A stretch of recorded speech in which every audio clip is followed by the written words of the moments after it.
VIP. Es que el curso VIP es de 6 a 8 porque solo hay 6 personas. Entonces, pues cada vez que son menos, pues VIP.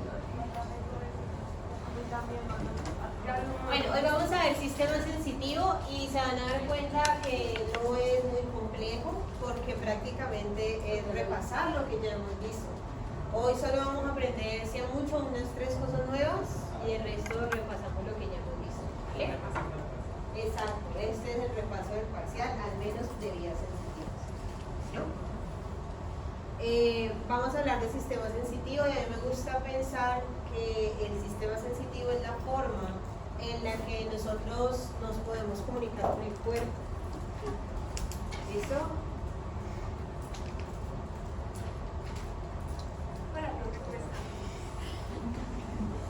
Entonces, en la forma en la que nosotros nos podemos comunicar con el cuerpo, como el exterior nos dice qué es lo que está pasando y así mismo nosotros interpretar esas soluciones.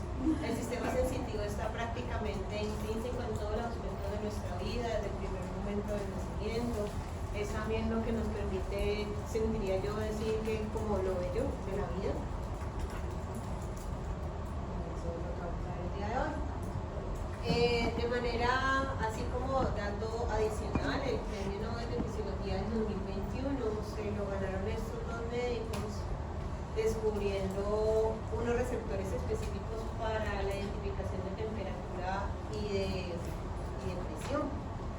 Me gusta que ustedes sepan este tipo de cosas, es para que ustedes alcancen a dimensionar que en neurociencias todavía todo no está escrito todavía. Hay muchas cosas que siguen descubriéndose e incluso este descubrimiento permitió que muchas fronteras en el conocimiento de cómo se procesa o cómo el cerebro procesa la información dolorosa, pues permitiera dar un paso más avanzado y por eso fue que le dieron el premio Nobel. ¿Qué vamos a ver el día de hoy? Vamos a ver receptores, vamos a ver fibras aferentes y lo más importante es que estos dos contenidos ya los conocemos, ya los vimos ampliamente durante el curso. Vamos entonces a pensar que si hablamos de información sensitiva estamos hablando de una aferencia. Como estamos hablando de una aferencia, tiene que ver con lo que viene del exterior que tiene que ingresar al sistema nervioso central. Para poder ingresar al sistema nervioso central, pues yo tengo que transportar esa información por medio de un nervio periférico, ingresar a la médula y de la médula entonces hacer el ascenso para llegar finalmente al tallo, al tálamo y a la corteza finalmente, que son los pasos que vamos a ver el día de hoy. Si pensamos en la información sensitiva, tenemos que identificar de dónde proviene esta información. Si yo clasifico esta información sensitiva desde donde ella viene, entonces yo puedo decir, tengo información que es exteroceptiva, es decir, información que viene del exterior, llámese luz, sonido, tacto. También puedo hablar de aquella información que es propioceptiva profunda, que viene específicamente de músculos y articulaciones, y puedo hablar de información visceroceptiva, que es aquella que viene a nivel visceral. ¿Me siguen todos hasta aquí?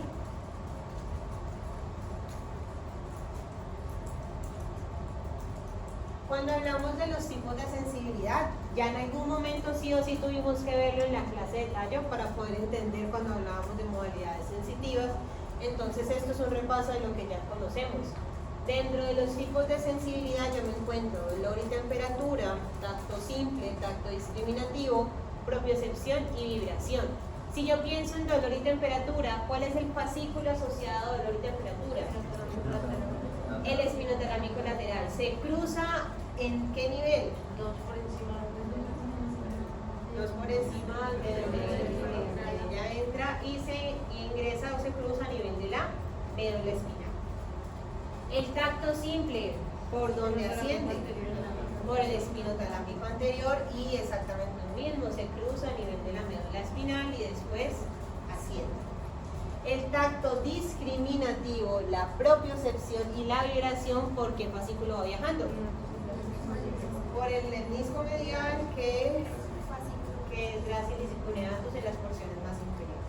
¿Vamos todos bien hasta aquí? Entonces miren que de este modo yo puedo entender que todas estas modalidades sensitivas que voy a ver o que vamos a ver el día de hoy van a estar relacionados con los fascículos que ustedes ya conocen y que adicionalmente está relacionado con la parte de la piel. O sea, cuando hablamos de este tipo de sensibilidad vamos a abarcar específicamente lo que tiene que ver con los receptores periféricos cutáneos.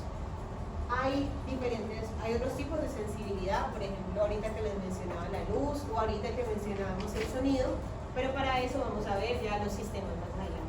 Ustedes se van a dar cuenta que ahorita a partir de ese tercer corte o ese tercer módulo, todos los temas, mejor dicho, todos los temas van a ser más bien de recordar, es hacer una mirada integrativa de cosas que ustedes ya vieron de manera aislada. Por eso ahorita que me estaban preguntando, ¿el tercer parcial es acumulativo? Sí, pues porque estamos hablando precisamente de sistemas que involucran todo lo pasado.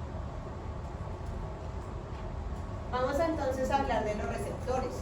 Entiendes entonces que un receptor es una estructura que me va a permitir a mí captar la información que viene del exterior, hacer una transducción de esa información y convertirlo en un potencial de acción para que pueda ser llevado por medio de un nervio hacia el sistema nervioso central. ¿Me siguen hasta ahí? Vamos a ver que tenemos diferentes tipos de receptores, pero antes de ver cada uno de los receptores, vamos a ver cuáles son las clasificaciones de esos receptores. Entonces yo tengo una clasificación que es de acuerdo a su morfología. De acuerdo a la morfología del receptor, hay algunos que les voy a llamar terminales libres y hay otros que les voy a llamar terminales o receptores encapsulados. ¿Listo? ¿Cuál es la diferencia? La terminal libre es esto que ustedes están viendo acá. Es el axón que en su punto terminal tiene una pequeña fibra que está desnuda, está descubierta. Es esto que ustedes están viendo acá. Se le van a llamar terminales libres. ¿Me siguen hasta acá? Pero entonces hay otros tipos de receptores, como estos, que son los receptores que ustedes alcanzan a ver la fibra nerviosa y está cubierta de un tejido conectivo. A eso le voy a llamar receptores encapsulados. ¿Me siguen hasta aquí? Listo. Después yo puedo hablar también de la clasificación de los receptores, pero de acuerdo a su función. De acuerdo a su función yo tengo algunos que se van a llamar mecanoreceptores, es decir, que van a responder a los cambios mecánicos del exterior. Voy a tener unos nociceptores que responden a los estímulos dolorosos, o los estímulos, mejor dicho, que causan daño, específicamente personas de dolor. Los termorreceptores que van a responder a los cambios de temperatura y los quimioreceptores que responden a los cambios químicos del cuerpo, como por ejemplo cambios en el pH, aumento de oxígeno, o disminución de oxígeno, o aumento o disminución del dióxido de carbono. También pueden estar acá otros relacionados, por ejemplo, con la presión, que se conocen como los baroreceptores. Y ustedes los veían con qué par craneal. El glosofaríngeo, ¿no? Bueno. ¿Hasta ahí vamos bien? Entonces pensemos lo siguiente. Estas clasificaciones que estamos viendo es como si estuviéramos entendiendo que los receptores, es como si yo dijera que existe un nombre, existe una persona y se llama Ana María. ¿Listo? Ana yo puedo llamarla Ana, o puedo llamarla María, o puedo llamarla Ana María. Eso quiere decir lo mismo con esta parte de la clasificación de los receptores. Yo puedo decir entonces que tengo un receptor que es mecánico y que es encapsulado. O puedo decir que un receptor es un nociceptor, un receptor de dolor, y aparte, de acuerdo a su morfología, voy a decir que tiene terminal libre. ¿Me siguen hasta acá? Después de haber entendido esa parte de la clasificación, vamos a nombrar cuáles son los receptores que vamos a ver en la clase del día de hoy. Entonces no se preocupen por copiar el nombre rápido, porque igual vamos a hablar específicamente de cada uno. Tengo el uso neuromuscular, que se encuentra específicamente en el músculo, en la fibra muscular. Tengo el órgano tendinoso de Golgi, que se encuentra en la unión entre el hueso y el músculo, que es donde está el tendón. Voy a tener al disco de Merkel, al corpúsculo de Meissner, al corpúsculo de Pacini y al bulbo de Ruffini, y los terminales libres. Entonces, en general, vamos a estar hablando de 7 receptores. ¿Me siguen?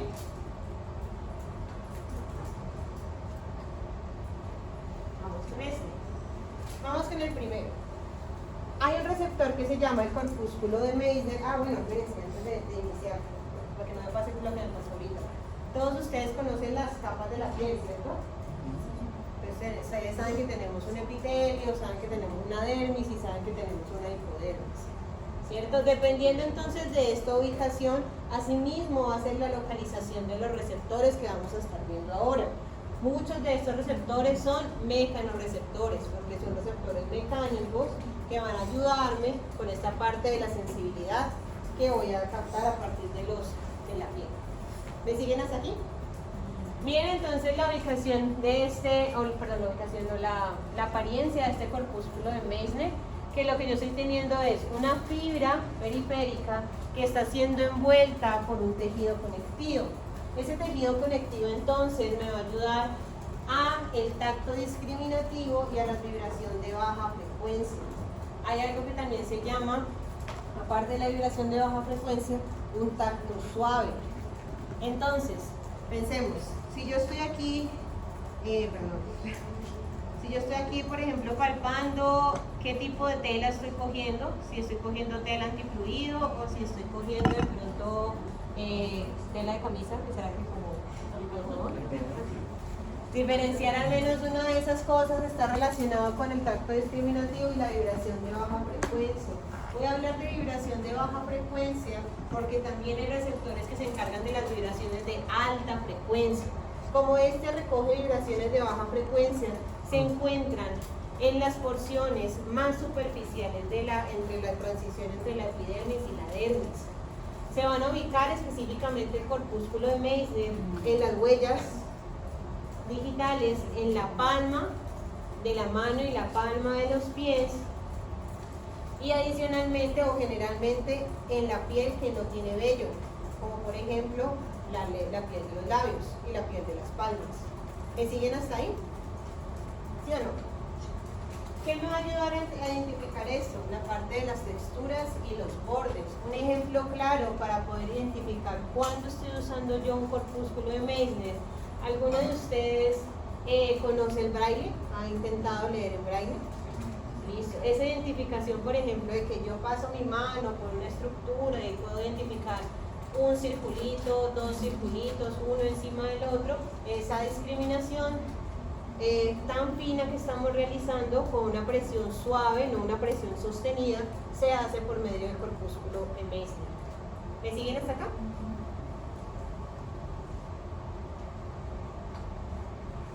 Voy con el siguiente. El disco de Merkel. Entonces este disco de Merkel va a estar relacionado con el tacto sostenido, la presión constante, y me permite identificar bordes y también como la curvatura de los objetos. Si yo estoy tocando acá, para yo poder identificar, por ejemplo, si esta base que yo tengo aquí es una base con una punta aguda o es una base con una punta roma, yo tengo que pasar con cierta presión mi dedo para poder identificar si es puntudo o si es ovalado. ¿Cierto? ¿Me siguen hasta aquí? Eso lo va a hacer ese tacto sostenido de una alta resolución especial, lo va a hacer el disco de Merkel. Algo también relacionado con esta alta resolución espacial es, si yo cojo una moneda y la sostengo sobre mis dedos, debo hacer una presión sostenida para poder identificar qué es lo que estoy tocando, ¿cierto? Yo no, simplemente si yo les paso una moneda y yo hago solo esto en un solo pasón, yo no identifico si es de 200 o 700. Yo tengo que presionarla en un tiempo para poder entonces discriminar qué es lo que estoy tocando. Eso me lo permite hacer el disco de Merkel. ¿Me siguen hasta aquí?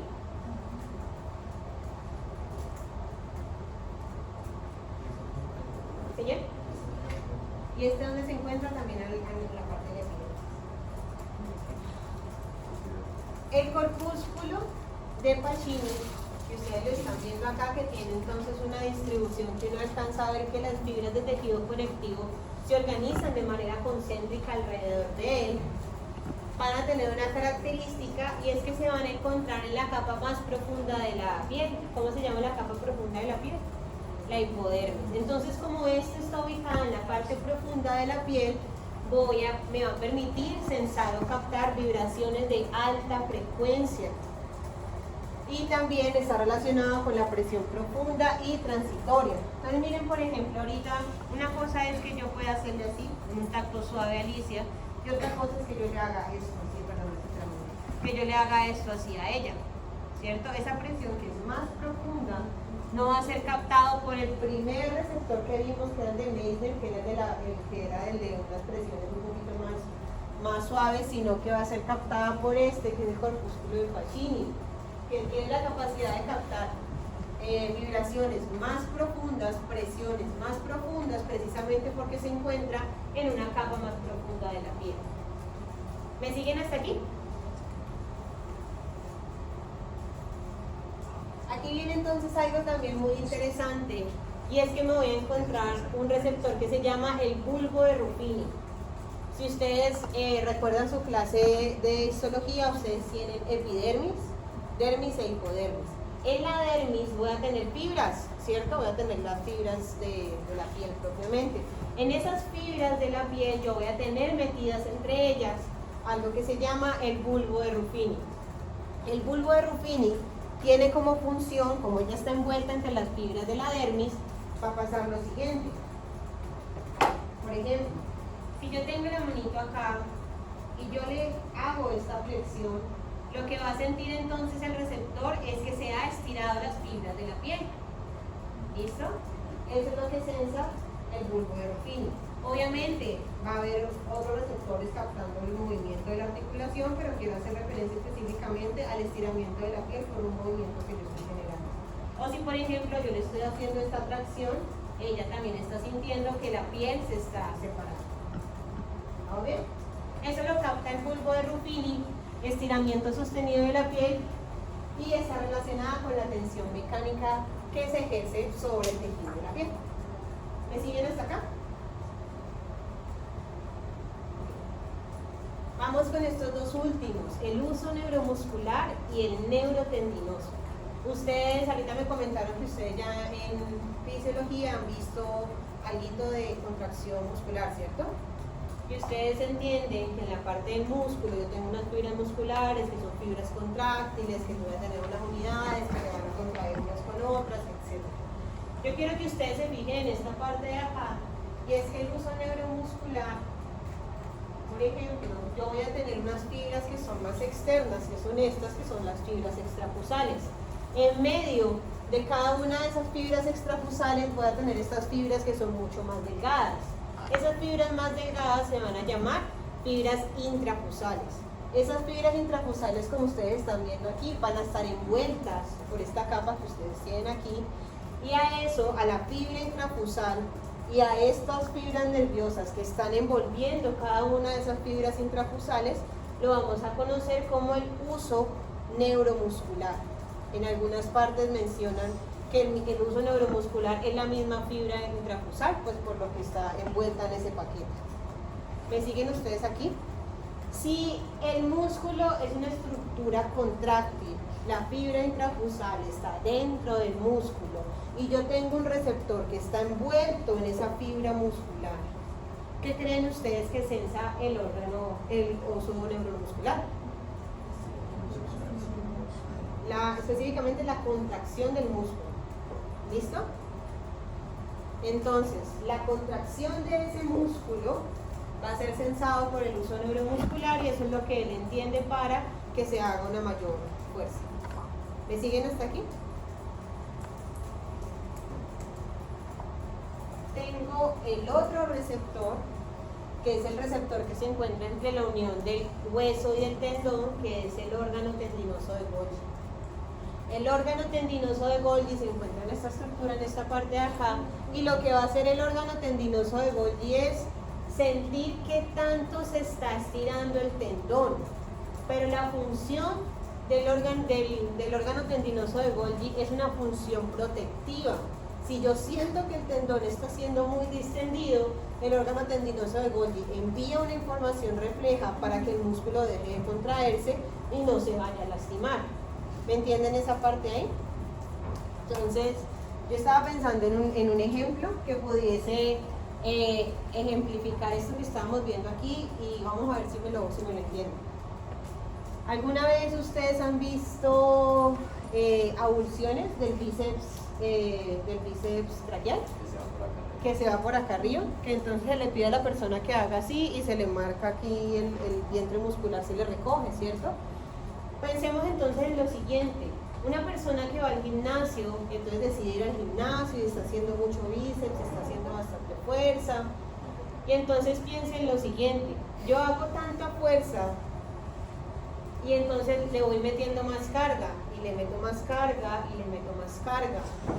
Llega un momento en el que el tendón siente que es tanta la fuerza que estás haciendo, o sea, es tanto lo que se está contrayendo la fibra muscular, que el órgano tendinoso de Golgi dice: estamos distendiéndonos tanto que podemos rompernos. Entonces la sensación que ustedes sienten es la fatiga, en la que inmediatamente sueltan la pesa que tienen, porque ya está llegando a un punto donde puede ser lesivo para el músculo. ¿Hasta ahí me van siguiendo?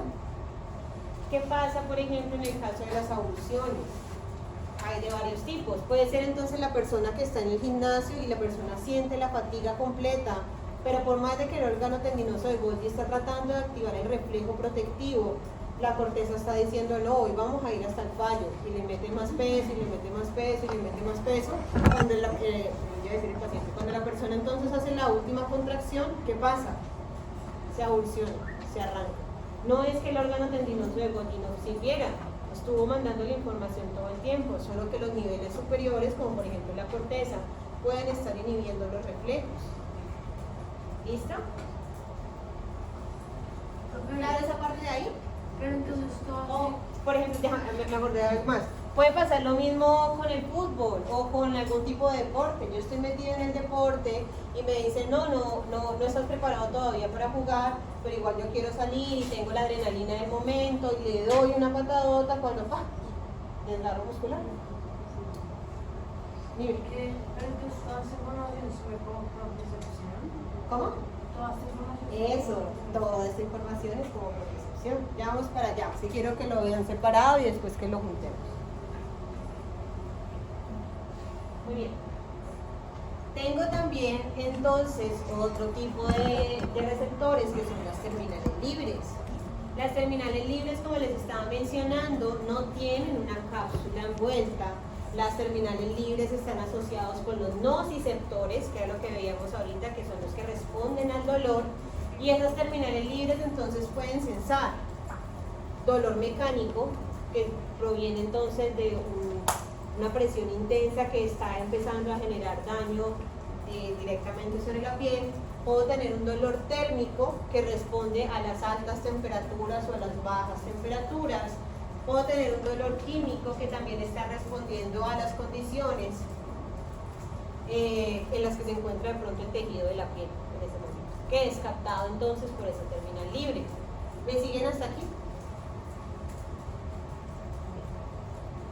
Ya habíamos visto algo de esto cuando estábamos viendo la clase de tercero, cuarto y sexto parcranial, pero quiero traerlo nuevamente en este punto de aquí. Y es que recordemos lo siguiente: nosotros en esta clase de sistema sensitivo vamos a ver la vía de afuera hacia adentro. Ya vimos entonces el receptor, y este receptor entonces traduce la información mecánica del exterior y la va a convertir en un potencial de acción que tiene que ingresar a la médula espinal.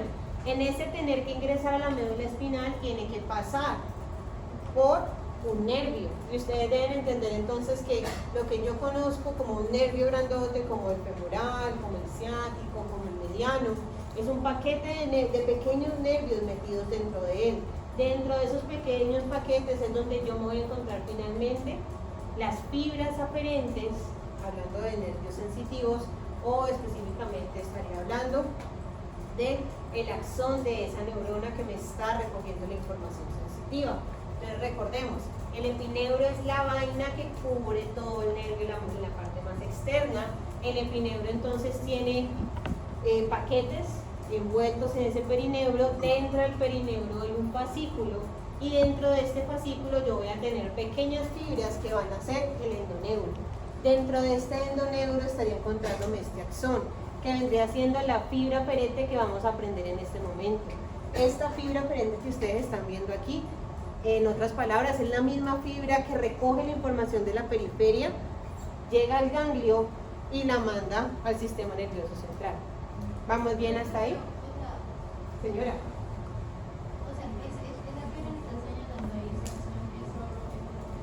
Solo uno.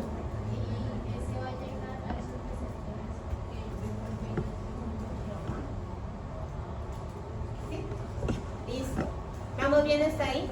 Ustedes ya saben que en el sistema nervioso periférico yo tengo mi axón y tengo entonces una vaina de mielina que envuelve este axón. ¿Para qué funciona esa mielina?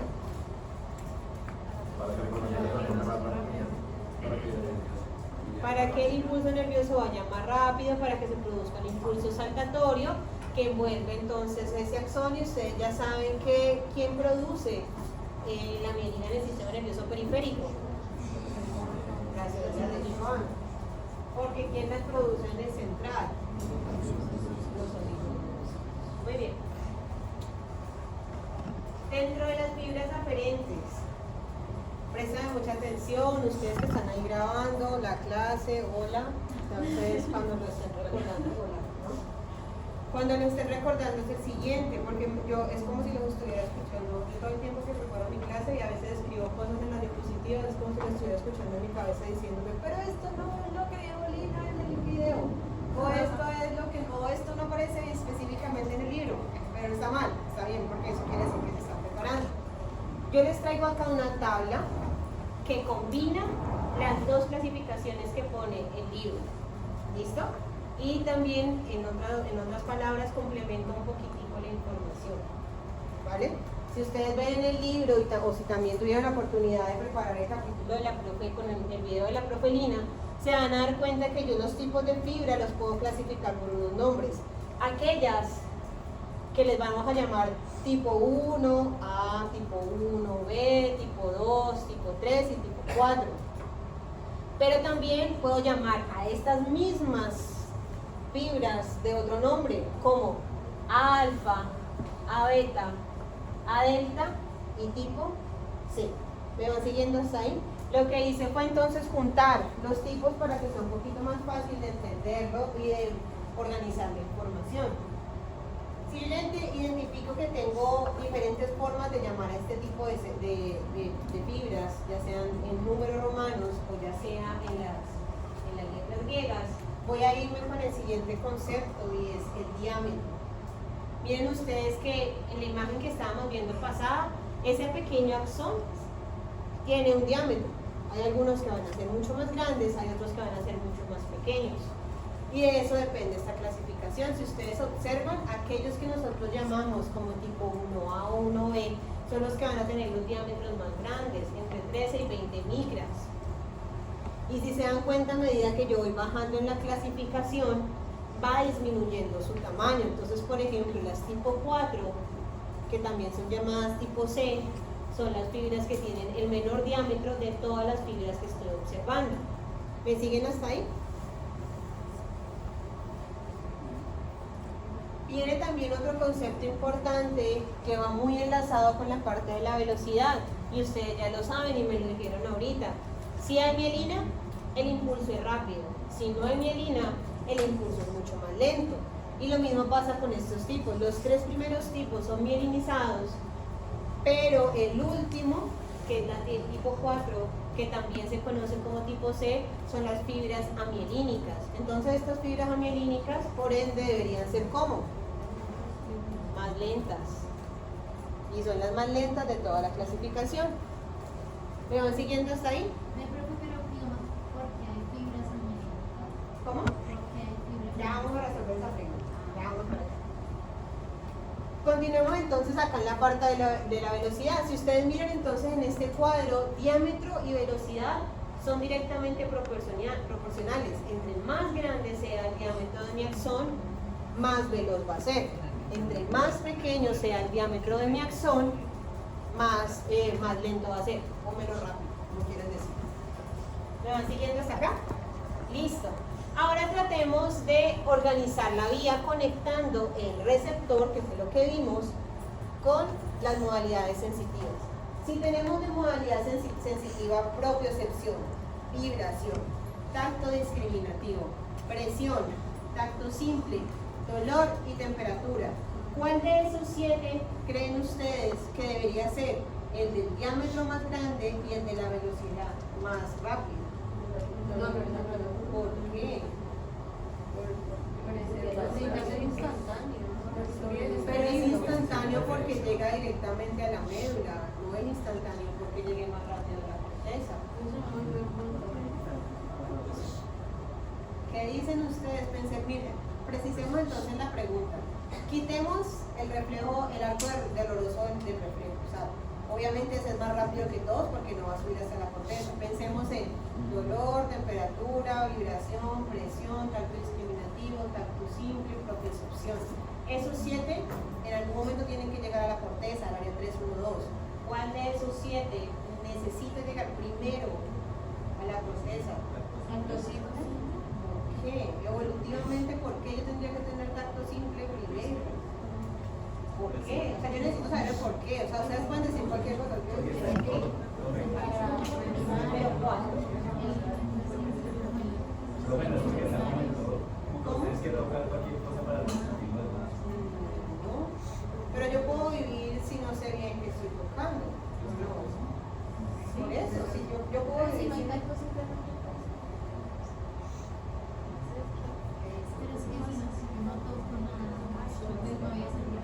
Si yo pensémoslo así, si yo estoy para yo poder caminar, yo que necesito tener propiocepción. ¿Será que la propiocepción se tiene que demorar mucho en llegar? Tiene que ser inmediata, porque yo todo el tiempo estoy reaccionando, estoy haciendo mis movimientos a partir de qué? De la información propioceptiva que tengo del entorno. Hay propiocepción inconsciente y hay propiocepción consciente. Entonces, si yo ahorita les pregunté, es la que llega a la corteza. Listo, entonces, si yo estoy, y efectivamente es propiocepción. Si yo estoy hablando de propiocepción, entonces es la modalidad sensitiva que debe llegar más rápida. Pregunta, ¿cuál es el receptor que está asociado con la propiocepción? Ajá, ¿cómo se llama? El órgano tendinoso de Golgi y el uso neuromuscular. Entonces, uso neuromuscular, órgano tendinoso de Golgi, ¿con qué tipo de fibra va a ir? 1A o 1B o alfa. ¿Listo? Tengo que aprenderme las dos nomenclaturas, porque puedo preguntar por uno o por otro. Esto entra en el tercer módulo. ¿Sí?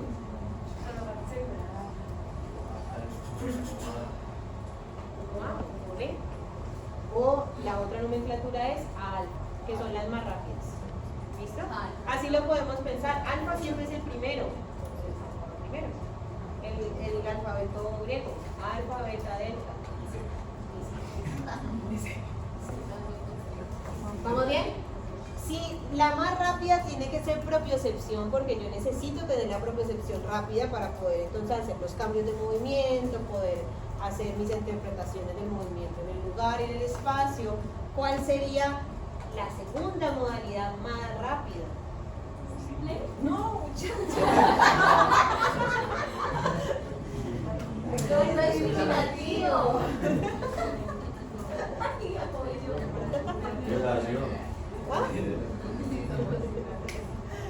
Tacto discriminativo, compresión y vibración.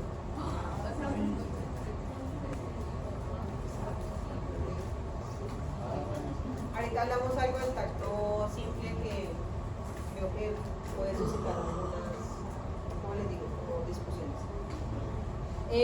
El tacto discriminativo, tacto fino, en relación con la presión y la vibración, va a ir por medio de las fibras tipo 2, o de acuerdo a la otra clasificación, son las fibras AB.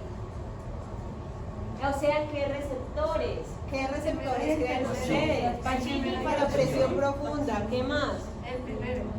Meissner, Pacini, Meissner y Merkel.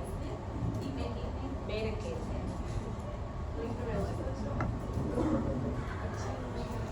¿Otra vez?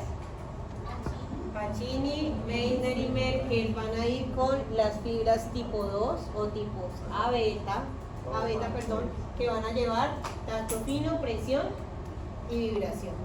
¿Me siguen hasta acá? Ahora adivinen que no sigue tacto simple. Sigue dolor agudo y sigue dolor lento. Y ahora estamos haciendo la siguiente pregunta, ¿no? ¿Dónde está el tacto simple? Pero ahorita hablamos de eso. No termino esto. Como si literal, como que dolor agudo. El dolor agudo es el dolor epicrítico, el dolor inmediato. Yo llego y te pego una patada y tú inmediatamente sientes el dolor, ¿sí? El dolor lento es el dolor que le llamamos el dolor crónico. El que les explicaba en la sustancia gris variaconductual, el de la vía paleoespinotal. La que va por la paleoespinotal. Bueno, ¿me van siguiendo hasta acá? Entonces, miremos lo siguiente. Dolor agudo, que tiene que ver mucho con lo que ustedes estaban pensando, porque ustedes lo primero que dijeron, dolor tiene que llegar más rápido para la respuesta. Y está bien, o sea, no está mal pensar eso, pero hay que pensar que la respuesta de ese dolor viene siendo una respuesta más bien de un arco reflejo, o sea, es rápida porque la información no llega hasta la corteza, se produce directamente en la médula espinal. Pero de todos los tipos de dolor que yo tengo, el epicrítico y el crónico, el agudo tiene que viajar más rápido. ¿Por qué? Porque también es una medida protectiva. Si yo llego y te golpeo, tú inmediatamente tienes que reaccionar, ¿verdad? En el dolor lento, ¿por qué creen ustedes que el dolor crónico, que es el dolor de más larga data, es el que va por las fibras tipo 4, que son las fibras tipo C, que son las fibras amielínicas, que son las fibras pequeñas, que son las fibras más lentas? ¿Por qué? Él es difuso por esto, pero ¿por qué? Pues tal vez como un mecanismo del propio cuerpo para aliviar el dolor. No tanto para aliviar el dolor, sino para poder hacer más actividad y no estar pensando para poder me hacer duele, más me duele. actividades y no estar yo pensando todo el tiempo me duele, me duele, me duele. Es un mecanismo de respuesta al dolor, es filogenéticamente evolutivo. Miren que lo que hizo entonces el sistema nervioso fue priorizar lo que nosotros más necesitábamos, responder hacia el entorno, reconocer estructuras para no caer muerto, dolor agudo para responder si algo me está doliendo, y en el dolor lento, que es el más crónico, para que yo pueda dejarlo a un lado y pueda seguir sobreviviendo y no morir inmediatamente con el dolor que tengo. ¿Me siguen hasta ahí? Bueno, pero viene entonces la siguiente pregunta. ¿Y el tacto simple? ¿Y eso qué era, no? ¿Dónde estaba? Voy a hablar que es un concepto. Son todos. Antes de darle la respuesta a lo del tacto simple, quiero retomar algo de la clase pasada, y fue algo que me estaba diciendo Andrés al final de la clase cuando estábamos viendo lo de bronce quad, que yo les decía, si lesiones de un lado, del mismo lado, el motor y proprioceptivo, y el lado contralateral, dolor y temperatura. Se acabó la clase y él llega y me dice, ¿y tacto simple? Porque usted solo estuvo hablando de dolor y temperatura del lado contralateral, y el tacto simple, que también se cruza, también estaría afectado, ¿no? Entonces aquí viene la siguiente respuesta, que es un concepto, ¿sí? Un concepto, ¿cómo le llamamos a eso? Como de neurociencia. Abstract. El tacto simple, muchachos, entiéndase como el tacto grosero, como el tacto burdo. Entonces, es esto. Yo llego y la toco a ella, y ella sabe que yo la toqué, ¿cierto? Pero si yo la toco más fuerte, ella también está sabiendo que yo la estoy tocando, ¿cierto? Pero en eso tocarla más fuerte es por otros, o puede ser dolor, incluso si yo la presiono más duro hasta que a ella le duela. ¿En qué punto es dolor y en qué punto es tacto simple o tacto grosero? Entonces, viene lo que les voy a decir. Para algunas personas, el sistema anterolateral, lo que involucra dolor y temperatura y tacto simple, viajan juntos, porque para algunas personas el tacto simple no es posible evaluarlo tan fácil en la clínica. ¿Vale? Párate un momentito.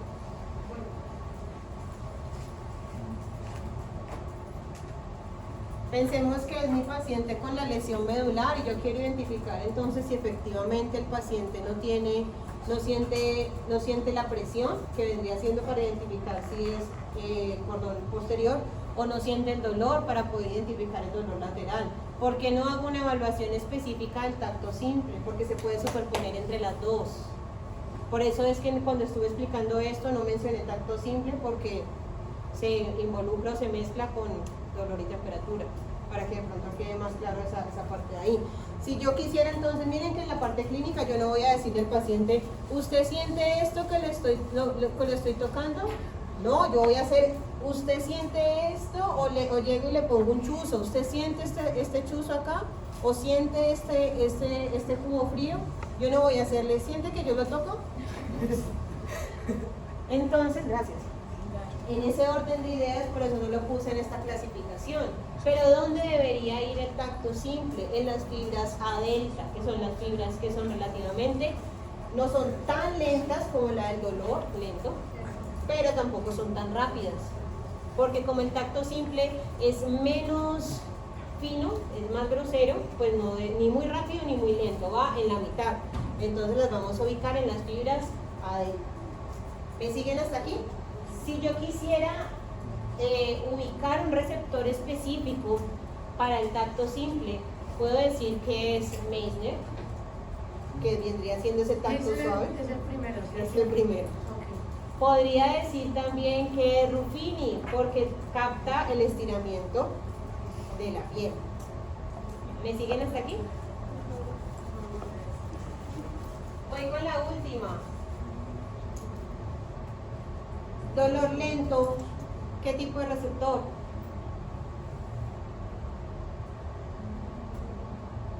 ¿Qué tipo de receptor llevaría el dolor lento? No sería el mismo de... Es que siento que en parte podría ser el mismo de propiocepción. No. Pero cuando digamos hay ese tipo de lesiones... Lo dijimos al principio, el dolor está relacionado con los nociceptores. ¿Y cuáles eran los nociceptores? Las terminales libres. Pero cuando digamos hay el tipo de lesiones que estaba mencionando, la persona no sentiría dolor. O sea, obvio, pero digamos ese dolor que estás diciendo por la presión, como que yo te presione No, por eso. ese dolor lento, ese dolor agudo. no por eso, sino digamos, es que digamos, yo lo pensé por el hecho de mi mano, pues ahí sí me puede entender. Entonces digamos, en la primera, cuando explicabas, decías que el de Goldie, el órgano sentía, digamos, cuando ya era el punto en el que, digamos, estiraba demasiado y ya no más, y el tendón. Pero entonces en ese sentido, sí, digamos, se va a ocurrir algo en el que el tendón se suelta y va a Lo que pasa es que el volver. órgano tendinoso, pero son dos cosas distintas. El órgano tendinoso de Golgi sensa el estiramiento, pero también obviamente hay terminales libres en esta parte que van a sensar que cuando se rompe la estructura, empiece, no es como que duela solamente, sino que ustedes saben que se produce un proceso inflamatorio, prostaglandinas, interleuquinas y todo eso, entonces lo captan los terminales libres para poder identificar que hay dolor. Pero entonces él solamente advierte como de se va a dañar, Solo sabe la distensión. así no sea como una cosa periférica, sino que es como dentro de... El órgano tendinoso solo te va a responder por el estiramiento del tendón. Okay. No te va a decir si le está doliendo el estiramiento o no. Si está doliendo el estiramiento, es la terminal libre.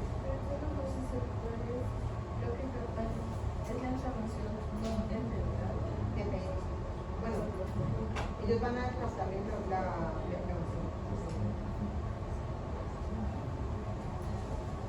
¿Vamos bien hasta ahí? Listo. Analicemos entonces lo siguiente. Si yo llego un día casual y me pincho el dedo con una puntilla, ¿cuál sería el receptor? Ese es el parcial, ¿no? O sea, así va a ser el parcial. Yo les pongo un caso hipotético y ustedes tienen que hacer toda la vida. Dolor agudo, terminal libre. Listo, terminal libre me dice si me duele o no me duele. ¿Será que yo necesito saber dónde me dolió? O sea, ¿dónde fue que me puse? Sí. ¿Qué, no? ¿Te duele pero te duele qué? ¿Dónde? ¿Quién? Bueno, ¿qué otro receptor entonces podría ubicarme? El alfa. No,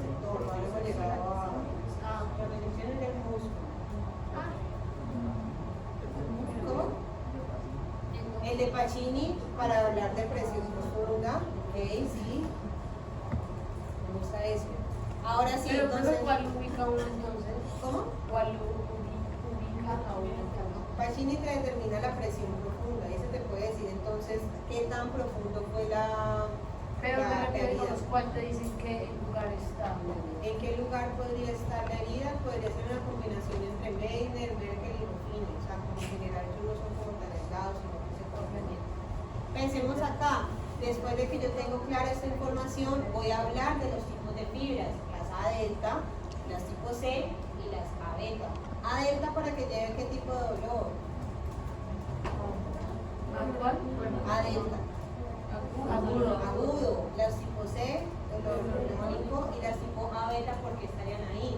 Para el color de suelo de Pacini, por ejemplo, que estábamos diciendo que me va a permitir identificar dónde es que me está doliendo. ¿Listo? Ya ustedes conocen esta parte de acá. La fibra aferente envía la información a la médula espinal. ¿Por dónde ingreso a la médula? ¿Por cuál de las dos ramas? Por la rama posterior que tiene un ganglio.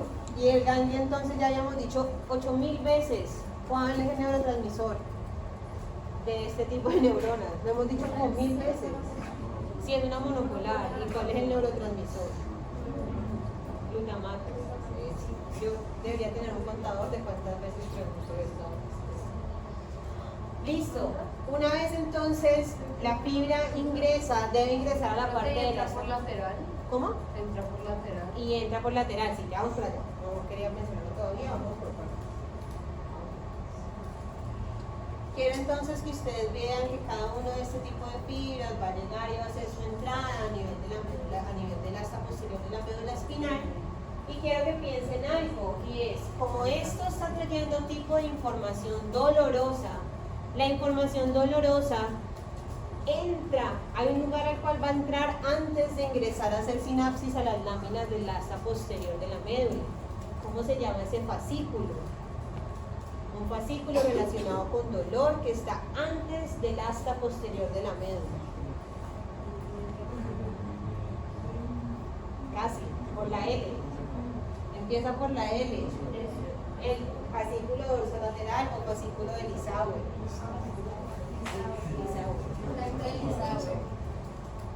Miren entonces que este tracto dorsolateral o de Lisauer, que cuando estábamos viendo médula espinal dijimos ese tracto tiene que ver con nocicepción, con información dolorosa, pues resulta que toda la información dolorosa que va a ingresar al asta posterior, antes de ingresar al asta posterior, va a dejar unos colaterales hacia arriba y hacia abajo en el tracto dorsolateral o de Lisauer. ¿Se acuerdan que ese tracto dorsolateral o de Lisauer dijimos que era un tracto propio espinal? Y mencionamos nosotros que todos los tractos propioespinales eran para poder como coordinar y conectar toda la médula espinal, ¿cierto? Esto es lo que explica, chicos, esos colaterales que está dejando en el tracto dorsolateral o de Lisauer, es lo que explica por qué el dolor asciende 2 niveles por encima del punto en el que él entra a la médula. ¿Cómo? Yo estoy entrando y esta es mi médula, pero entonces antes de entrar aquí, va uno aquí y va otro acá. Entonces, eso permite, lo que hace es como una reverberación de la información. Para que pase, reverberación de la información, de pronto no sea la palabra clara para ustedes, como hace que sea redundante la información. Y permite entonces preservarla, que era lo que veíamos en el síndrome de bronce-cuar. Yo no perdí dolor y temperatura en el mismo lugar donde me lesioné, la perdí más abajo. Eso quiere decir que ese tracto dorsolateral o el Lisauer me permitió conservar estos niveles sensitivos intactos a pesar de que yo tuve una lesión en ese mismo lugar. ¿Listo? Esa es la razón por la cual dolor y temperatura se cruzan y ascienden 2 niveles por encima del lugar, por eso no pasa exactamente con el acto simple. ¿Cómo? Sí, lo que pasa es que él viene ingresando y como deja estas colaterales, entonces piensen ustedes que en la médula, no sé quién sea. En la médula es un cubo, entonces como que ella no entra aquí y hace esto, sino que ella va entrando acá y entonces estas colaterales que van dejando aquí me permiten entonces que esa información dolorosa no entre en ese mismo nivel, sino que también se pueda procesar ahí.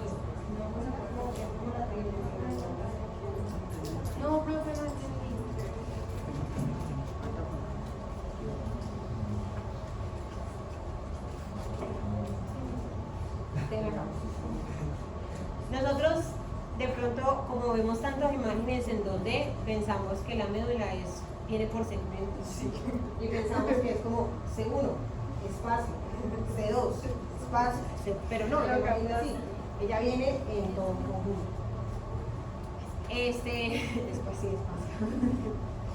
Espacio para poder dibujar y que pasen las fibras y suban. Pero entonces, para eso es también la importancia de los fascículos propios finales, porque me permiten entonces organizar toda la información y tenerla integrada, porque la médula espinal es una sola. Cuando ella está entonces ingresando, antes de que ella vaya a ir a esta parte de la médula espinal, ella da un colateral aquí, da un colateral hacia abajo, ¿cierto? Ese da un colateral hacia arriba, da un colateral hacia abajo, no quiere decir que yo entro aquí y después salgo acá, sino que como la información se repitió como acá, entonces se entiende que en estos segmentos medulares donde también llegó la información de dolor se está cruzando hacia arriba. No sé si no sé cómo más explicarlo.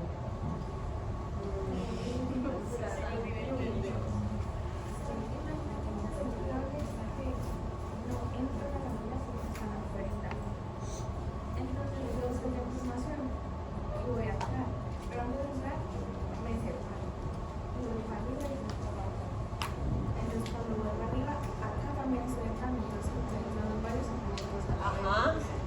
¿Viste? Entonces como es un gusanito con varias pepitas. Entonces Pero una ¿por pepita qué? y otra pepita y otra pepita. Porque digamos, porque solamente pasa eso con dolor y temperatura. Porque, no sé, tal. Porque eso dijo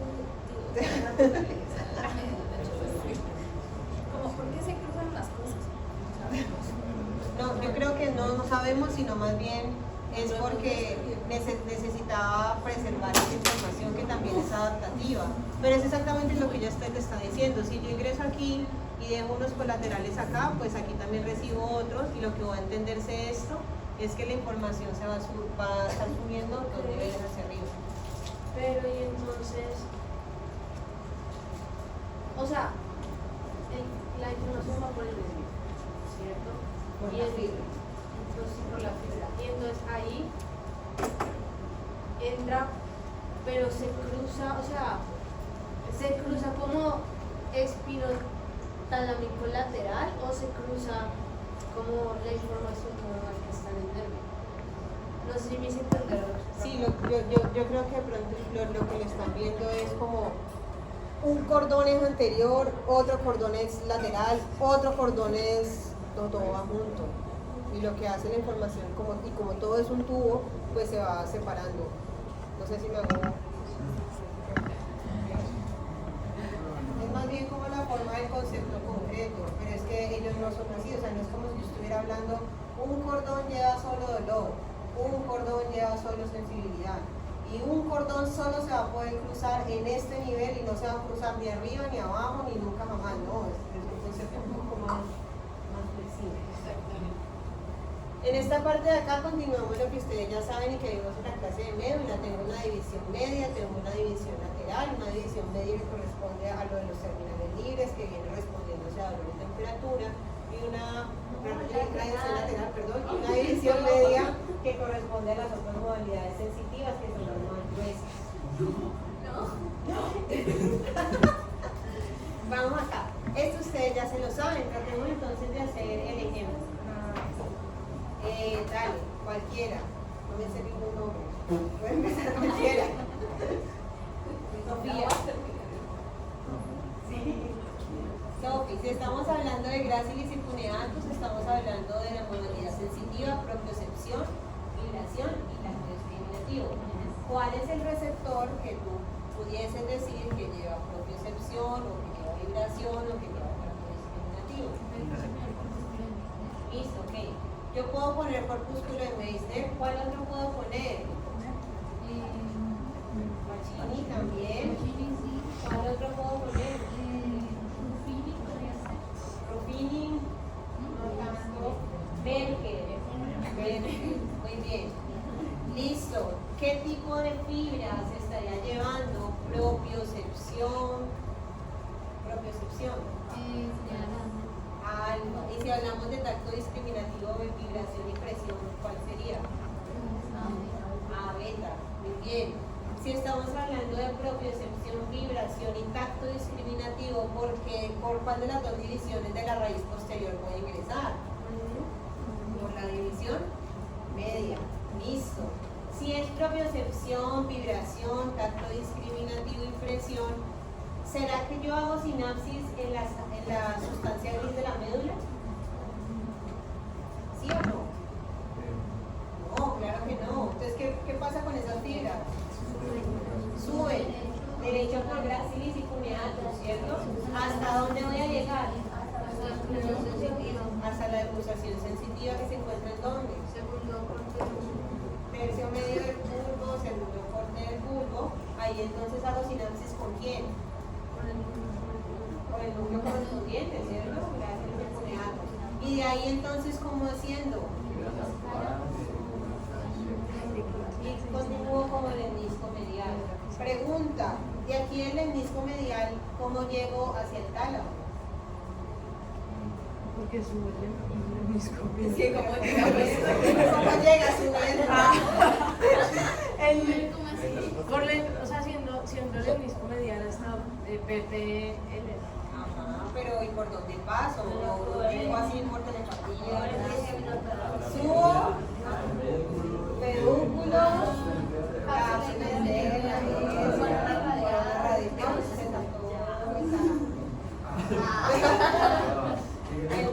el ventral posterior lateral. Muy bien. Y de ahí entonces voy a llegar posteriormente ¿a dónde? ¿A la corteza? ¿Cuál? Señora, ay.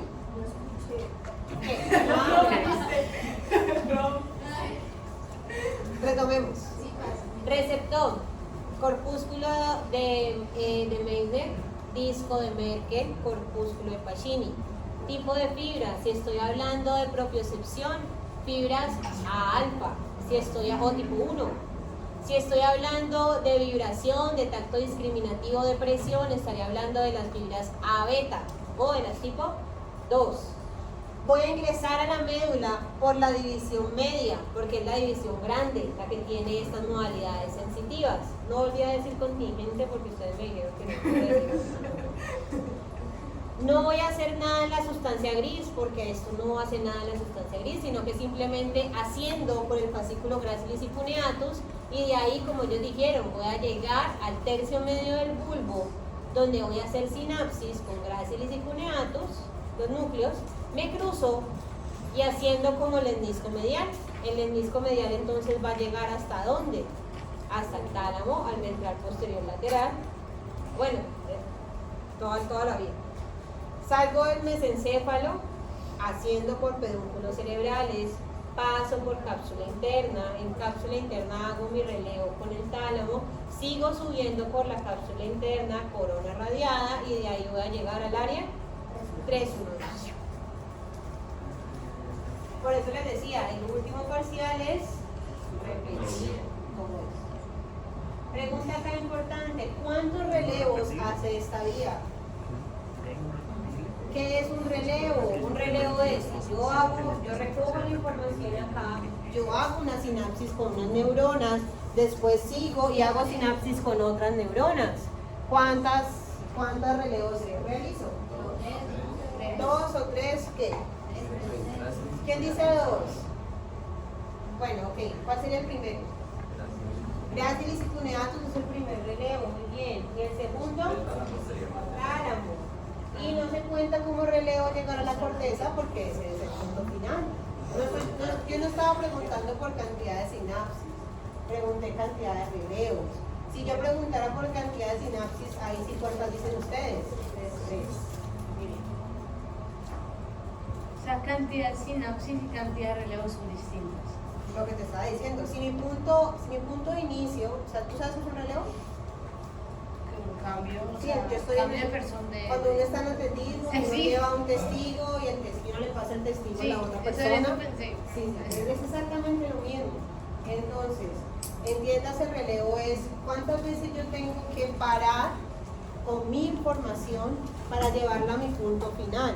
Yo no cuento como relevo la corteza porque la corteza no me está relevando la información ahí en ninguna parte. Porque quien recibe es el área 312, que es la sensitiva primaria. ella ya procesa esa información y ahí sí ya después se la manda a 5-7, pero eso ya no se cuenta como relevo. Mi destino final es saber qué estoy sintiendo y dónde proceso qué es lo que estoy sintiendo. ¿Me sigue? Bueno, esto ustedes ya lo saben y lo conocen. No va a entrar en este parcial del lunes, pero sí entra en el corte final, y es que ustedes entiendan la distribución, porque hay una organización somatotópica de la información sensitiva del cordón posterior. Ustedes ya saben de manera general que el medial es para qué estructura del cuerpo.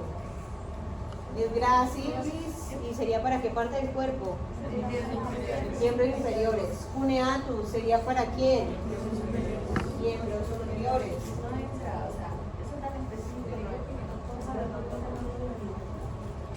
A medida que yo voy subiendo, señora. Los dermatomas no hay problemas en los paredes. Pues yo siento que los dermatomas son algo que ustedes deberían de saber de manera general, porque es la ubicación de la estructura del cuerpo.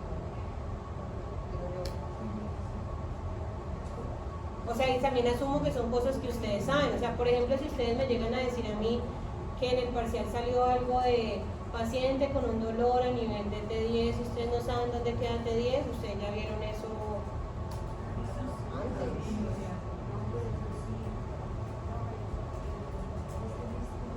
Es como si yo no les preguntara por lecturas, pero yo les enseñaría.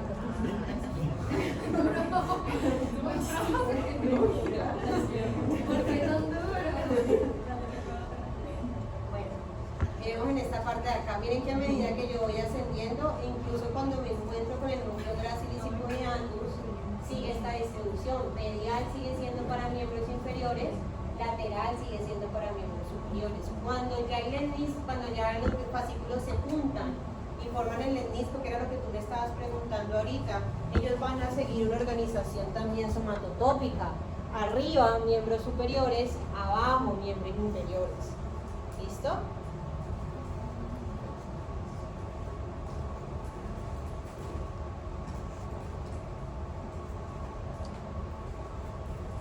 Cuando yo sigo pasando, aquí estamos viendo un corte a nivel de las olivas inferiores. Este corte sería más o menos a nivel de quién. ¿Qué parece esto? Hay como una porción basilar y una porción tegmental. Puente. A nivel de puente, entonces las cosas cambian. Se hace medial miembro superior, se hace lateral miembros inferiores.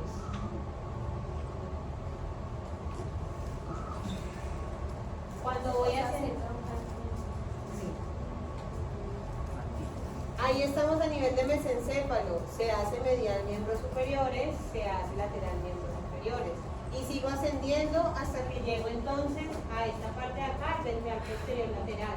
El ventral posterior lateral tiene entonces la misma distribución. Medial miembros superiores, lateral miembros inferiores. Ventral posterior lateral, perdón, ventral posterior lateral tiene una organización somatotópica. O sea, el ventral posterior lateral, que es el de relevo de información de extremidades. Y después de ahí voy a llegar a la corteza, que ustedes también saben que tiene una organización somatotópica. ¿Hacia dónde quedan las estructuras de miembros inferiores? Hacia la cara medial. ¿Y hacia la cara dorsolateral quién queda? Miembros superiores y la cara. Muy bien. Sigo. Si estoy hablando del espinotalámico lateral, ¿qué tipo de información lleva?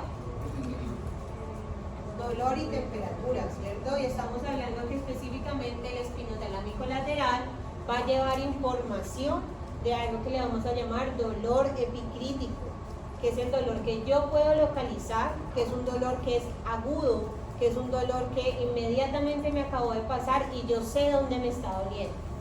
¿Me siguen hasta aquí? Entonces, hagamos la vía completa. Si estoy hablando de dolor y temperatura, ¿cuál es el receptor de dolor y temperatura? Los terminales libres, muy bien. Y si estamos hablando de dolor epicrítico, ¿cuál sería la fibra? ¿Cómo? ¿Qué es epicrítico? Dolor agudo, el dolor que tú sabes dónde te está doliendo en ese momento. ¿Cómo? Adelta. Listo. Si es dolor y temperatura, ¿por cuál de las dos divisiones van a ingresar? ¿Sí? Por la lateral. Ahora sí, como estoy ingresando por la división lateral, ustedes ya saben que esta información de dolor y temperatura sí hace sinapsis a nivel del asta posterior de la médula espinal. ¿Cuáles son esas láminas del asta posterior de la médula espinal en las cuales yo voy a hacer sinapsis? En la lámina 1, en la lámina 2 y en la lámina 5 o 4 también lo ponen en algunos libros. ¿Me siguen hasta aquí? Yo hago sinapsis ahí, pregunta, ¿eso cuenta como relevo? Sí. ¿Quién dice sí o no? ¿Sí por qué? Porque sí.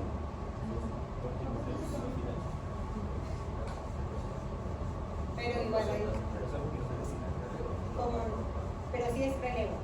Sí es relevo porque se hace sinapsis, que es lo que tú estás diciendo. Yo paro en estas láminas, hago sinapsis sobre estas células y aquí se va a contar entonces mi primer relevo. Después de eso entonces la información se cruza y asciende por la médula espinal por medio del cordón lateral. Este espinotalámico lateral, después de que pasa por la médula, ¿hacia dónde va a llegar?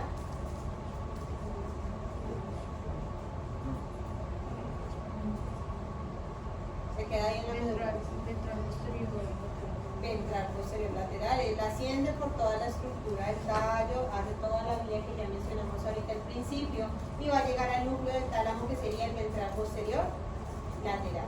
Muy bien. Y finalmente entonces va a llegar a la corteza tres puntos. Entonces por eso a esto le estamos llamando dolor epicrítico. Yo tuve que hacer todo este recorrido para que la corteza supiera que a mí me estaba doliendo el dedo pequeño de la mano porque me lo machuqué en la puerta. ¿Listo? Todo ese trayecto para que yo supiera dónde está mi dolor. ¿Vamos bien hasta aquí? ¿Cuántos relevos esta vía? Dos también, relevo en médula y hago relevo a nivel del tálamo.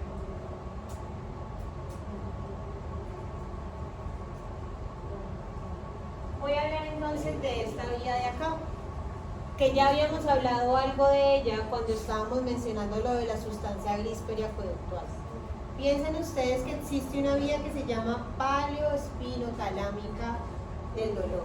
Se llama paleo porque es antigua, se llama espinotalámica porque sigue el mismo trayecto de la vía que estamos viendo nosotros ahorita. Va por la médula, termina en el tálamo y de ahí en otros sectores. ¿Me van siguiendo hasta aquí? Miren que para este tipo, en la vía paleoespinotalámica del dolor, yo estaría teniendo como receptor también un terminal libre, pero específicamente como la vía paleoespinotalámica del dolor es para el dolor que es crónico, para ese dolor que es de larga data, para ese dolor que por ejemplo es de tipo de dolor neuropático. ¿Cuál es el tipo de fibra que yo tengo que recibir, que me va a recibir esa información? Las fibras tipo C, porque son las fibras más lentas. Muy bien. Voy a ingresar a la médula. ¿Por cuál de las dos divisiones? Por la lateral, exacto, exactamente igual. Yo voy a ingresar, chicos, ingreso acá. Y el problema con la vía paleoespinotalámica del dolor es que como ese dolor es tan crónico, yo hago sinapsis incluso en varias láminas, casi que en toda la asta posterior voy a estar dejando algunas colaterales ahí. Puedo ir a estar haciendo sinapsis desde la 2 hasta la 5. En el libro a veces también alcanzan a mencionar, dicen específicamente de la 4 a la 6, por ejemplo. ¿Cómo? La 1 no. ¿Qué? Que si la 1 no. Pues se pasan por ahí, específicamente. Pero no dejan como sus colaterales. Después de esto, cuando yo ya hago mi cruce, ella va a seguir ascendiendo y va a ascender por el cordón lateral, por donde también está ascendiendo el espinotalámico lateral. ¿Me siguen todos hasta aquí? La diferencia grande de esta vía paleoespinotalámica del dolor es que cuando yo estoy subiendo por la médula y me estoy encontrando en el tallo, yo voy a dejar varias colaterales en la formación reticular. Miren que ahorita me pareció interesante con una estudiante del primer grupo, ya me estaba diciendo que no me entendía muy bien qué era esto de dejar colaterales. Entonces pensemos lo siguiente: si yo estoy acá y yo estoy recogiendo, llamémosle a esto mi dolor difuso, mi dolor crónico, llamémosle el dolor neuropático que se produce, de pronto algunos de ustedes han escuchado que el herpes zóster genera como una culebrilla, que le llaman así las personas, que dejan como unas manchas y unos dolores espantosos y que ocupan todo un dermatoma específico. Digamos que yo estoy recogiendo ese dolor y yo quiero llevar ese dolor hacia la parte del sistema nervioso central. A medida que yo estoy llevando esta información, en todo este camino yo voy a ir dejando información de ese dolor que estoy recogiendo aquí. Lo estoy entonces llevando ¿hacia dónde? Hacia la formación reticular. Y les pregunto a ustedes, ¿la formación reticular con quién se conecta? Con cerebelo. ¿Con qué? Con corteza, con cerebelo, ¿con quién más? Con mesencéfalo, ¿con quién más? ¿Con quién? Con telés. La verdad, la formación reticular se comunica con todo. Exacto. Entonces piénsense en ustedes que yo les estoy enviando información dolorosa inespecífica a una estructura que se está comunicando con el resto del cerebro, a una estructura que contiene un sistema que está muy relacionado con la parte de alertamiento, como por ejemplo la columna la parte que se encarga de producir noradrenalina, o por ejemplo con la parte que se encarga de producir serotonina al resto del cuerpo. Todo el tiempo está recibiendo esta retroalimentación de este tipo de dolor difuso. Después de esto, a medida que yo voy subiendo por la formación reticular, voy a encontrarme a nivel del mesencéfalo con una estructura que se va a llamar la sustancia gris periacueductual, que ya habíamos hablado de ella y que habíamos mencionado, que recibe colaterales importantes de esta vía paleoespinotalámica del dolor. ¿Me van siguiendo todos hasta aquí? Ya después de esto, pienso en lo siguiente: como esta información no es específica y es un dolor de larga data y se ha demorado en subir porque va por medio de unas fibras que son mucho más lentas, va a llegar a un núcleo del tálamo, que es el núcleo del tálamo que es inespecífico. ¿Cuáles serían? Los intralaminares. Entonces, una vez este dolor llega a los intralaminares, los intralaminares pueden llevar esa información a la corteza, a la ínsula, al sistema límbico, al hipotálamo. Y eso es lo que explica, por ejemplo, por qué a veces hay algunos tipos de dolores tan crónicos que pueden desencadenar también problemas emocionales o respuestas autonómicas. ¿Listo? ¿Cómo así respuestas autonómicas? Me duele tanto una estructura que yo ya empiezo entonces a tener una sudoración fría todo el tiempo cada vez que me empieza el dolor. ¿Me van siguiendo en esta parte de acá? Esto es lo que alguna vez hablamos esa vez en la clase y esto es lo que explica por qué si un paciente está sufriendo de dolor crónico y yo bloqueo la parte de la captación del dolor por medio del receptor, el paciente sigue sintiendo el dolor, porque como este dolor ha sido tan crónico, a medida del tiempo todas estas colaterales se fueron esparciendo por medio de la formación reticular y la formación reticular va dejando unas huellas anémicas sobre toda la estructura de la corteza, y así yo ya no tenga el dolor periférico, mi cerebro sigue sintiendo que siempre le está doliendo. Una pregunta. Señora. Para en el núcleo parabraquial. ¿Qué? Para en el núcleo ¿Parabraquial? ¿Del mesencéfalo?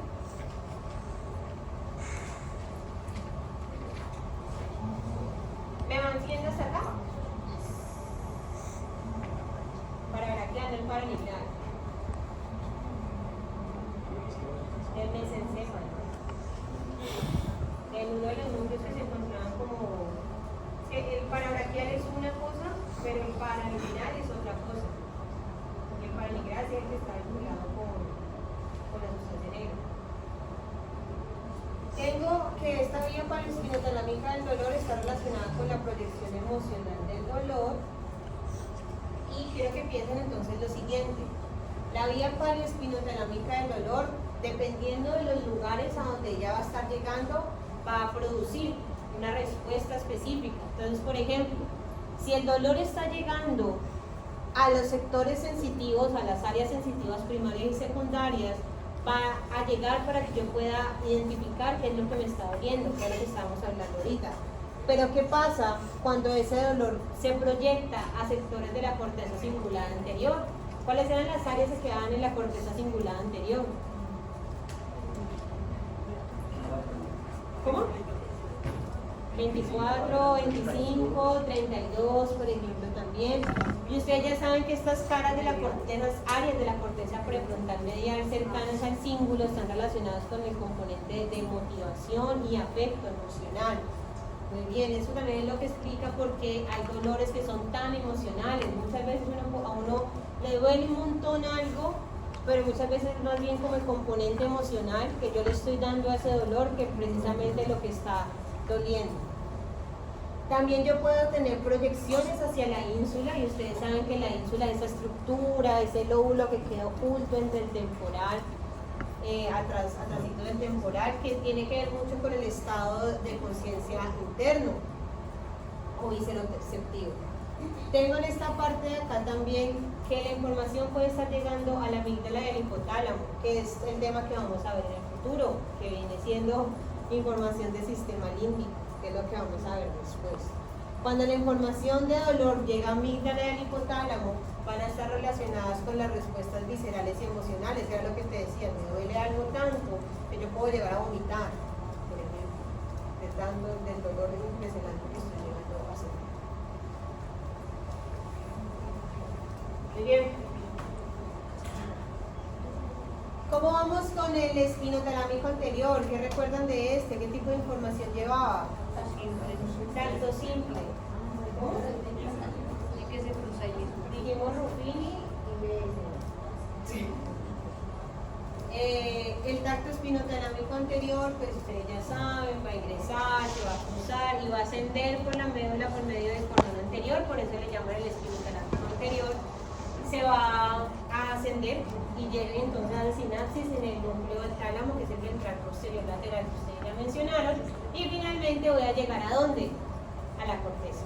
¿Qué es la corteza anterior? Muy bien. Miren que ustedes acá estaban mencionando lo siguiente. Ahorita Andrés nos decía, la información pasa de tallo, va a ascender por pedúnculos cerebrales, va a pasar por cápsula interna. Específicamente la información sensitiva va por el brazo posterior de la cápsula interna. ¿Listo? Específicamente brazo posterior. Esta localización es fundamental porque a veces hay infartos de tipo de cápsula interna que puede coger el brazo anterior o el brazo posterior. Y si usted identifica que la sensibilidad está viajando por el brazo posterior, usted debe saber entonces que el paciente puede presentar alteraciones de tipo sensitivo. Más o menos así vendría siendo el práctico del tercero. Yo les puedo mostrar el brazo posterior de la cápsula interna y usted tiene que mencionar estructura y patología. Pero patología se refiere a patología con nombre o descripción de qué le puede estar pasando. Ah, ok. Pues es simplemente lo contrario a la función. O sea, la función mala. Vías de cabeza, ustedes ya saben eso, muchachos. Es exactamente igual a lo que estamos viendo, los receptores son exactamente igual, vamos a estar hablando del tacto simple, del tacto discriminativo, vamos a estar hablando de dolor y temperatura y propiocepción que hablábamos que se producía específicamente en la ATM por la parte del componente articular. Si yo pienso en la información de sensibilidad de la cara, yo ya no voy a entrar ni a relevarme en la médula, entonces ¿en dónde voy a ir? Al núcleo sensitivo. El núcleo sensitivo del quinto ustedes ya lo conocen, ustedes lo pueden observar en los 3 cortes del tallo y a partir de eso, la primera porción, ¿cómo es que se llamaba? El núcleo mesencefálico, y que lo puedo encontrar en el corte ¿en dónde?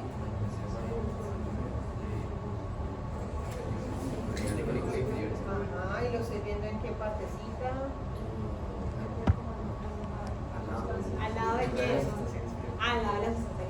Está muy bien, estamos estudiando. Súper. encefálico del quinto va a estar recibiendo la información propioceptiva. Después viene la porción media del núcleo sensitivo del quinto. ¿Cómo se llama esa porción media? El núcleo principal. ¿Y el núcleo principal qué tipo de información va a estar recibiendo? Toda la sensibilidad, tacto simple, tacto discriminativo. Y la porción entonces más inferior, ¿cómo le vamos a llamar?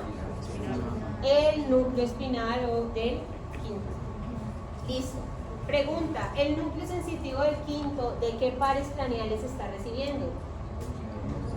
¿Cuál? Todos. 5, Facial, 5, 7, vago, glosofaríngeo. Facial, vago, glosofaríngeo. Sí.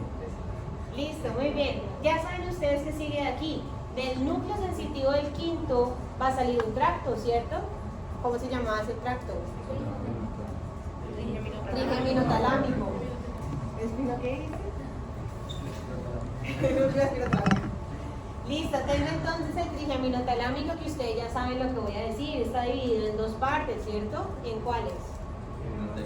Anterior y posterior. Que habíamos dicho que el anterior era cruzado y que el posterior era ipsilateral. Que el anterior, el que tiene más cantidad de fibras, es el que lleva casi que todas las modalidades, y que la porción posterior es el que lleva encías. Eso, muy bien.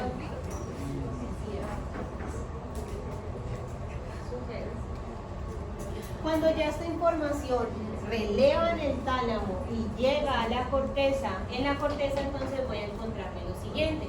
Tengo mi área 1. Tenemos el área 312, pero el área 312 se va a subdividir porque cada una de ellas va a recibir unas modalidades específicas. El área 1 mecanorreceptiva junto con el área 3B, el área 2 va a ir con tacto y el área 3A va a ir con propiocepción.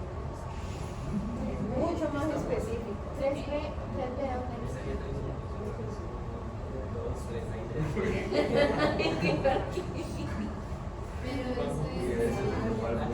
En la corteza.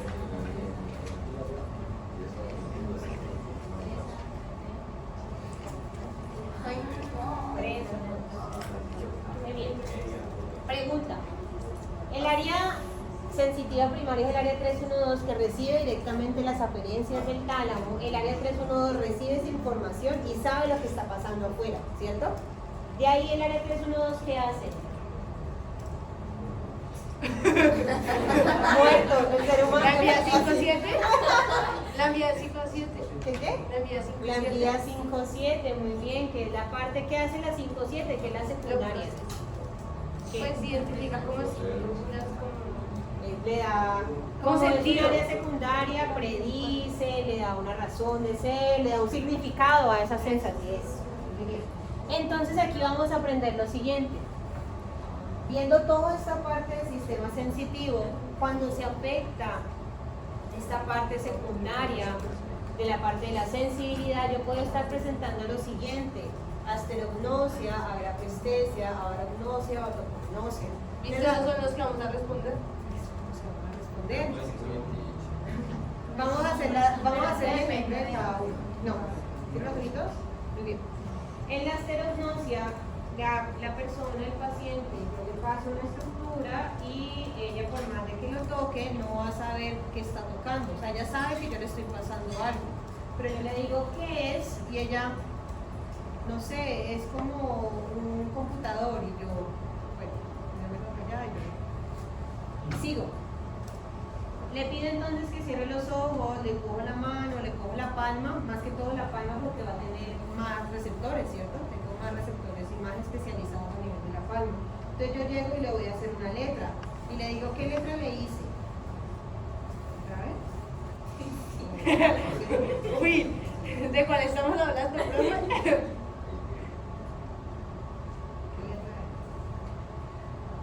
Voy a hacer una más fácil, voy a hacer una más fácil. ¿Qué letra es? ¿Qué letra es? Eso. Muy bien. Esta es la de agrafestesia. Agrafestesia. ¿Agrafestesia? O sea que Valen está grave. ¿Valen está grave entonces? Vamos Literal, así me va a perder. vamos a seguir entonces analizando. Cierra los ojos. Yo llego y le digo a Valentina, ¿cuál de los dos objetos es más pesado? ¿Cuál de los dos objetos es más pesado? ¿Y qué más es? Oye, vamos. La izquierda, muy bien. A eso, digamos, cuando el paciente no logra identificar los diferentes pesos, se va a llamar agarognosia. Yo sí diferencio los diferentes pesos de bilateralidad. Listo. Viene el siguiente. El paciente tiene los ojos cerrados y yo llego y le toco la pierna y le digo, ¿en dónde lo toqué? Ella me dice, en la mano. Y yo hago. Eso se llama atomognosia. Ella sabe que yo la estoy tocando, pero no logra identificar el lugar. Pero ¿y por qué?